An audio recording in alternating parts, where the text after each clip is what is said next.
right, I'm gonna do the thermostat housing. Just break them loose.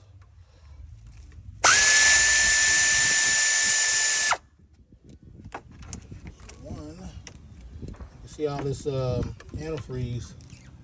So we're gonna see what happens.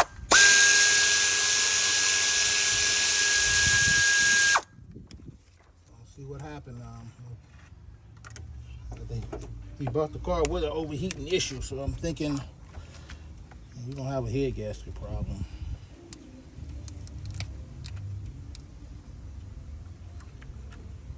Where's that little?